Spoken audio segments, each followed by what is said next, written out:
பிரெக்னன்சில தூக்கம் எவ்வளோ இம்பார்ட்டன்ட் அப்படின்றத பத்தி நம்ம ஒரு ரீல் பண்ணியிருந்தோம்.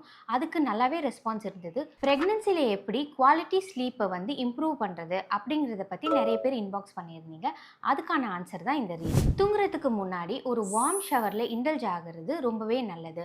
அண்ட் ஆல்சோ உங்களோட ஃபீட்ட வந்து வார்ம் வாட்டர்ல ஒரு 10 to 15 மினிட்ஸ் சோக் பண்ணுங்க. ஃபீட்ல நல்ல ஒரு ஆயில் மசாஜ் குடுக்கறது உங்களோட ஸ்லீப் குவாலிட்டிய நல்லாவே இம்ப்ரூவ் பண்ணும்.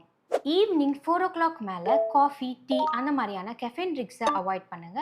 அண்ட் ஆல்சோ உங்களோட டின்னரை தூங்குறதுக்கு ஒரு 2 ஹவர்ஸ் முன்னாடியே சாப்பிட்ருங்க. அது ப்ளோட்டிங், ஹார்ட் பர்ன் அந்த மாதிரியான ப்ராப்ளம் வராமல் ப்ரிவென்ட் பண்ணும். நீங்கள் டெய்லி தூங்குறதும் எழுந்துக்கிறதும் ஒரு ஃபிக்ஸட் டைம் ஷெட்யூலில் இருக்குதான்னு சொல்லி பார்த்துக்கோங்க.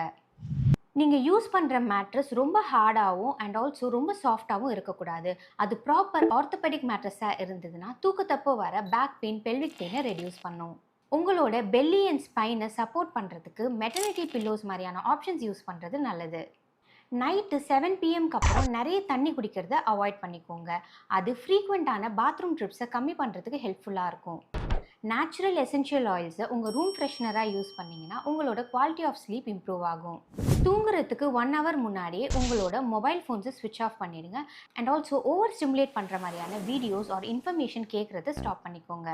இந்த விஷயத்தெல்லாம் ஃபாலோ பண்ணிங்கன்னா உங்கள் குவாலிட்டி ஆஃப் ஸ்லீப் நல்லாவே இம்ப்ரூவ் ஆகும்.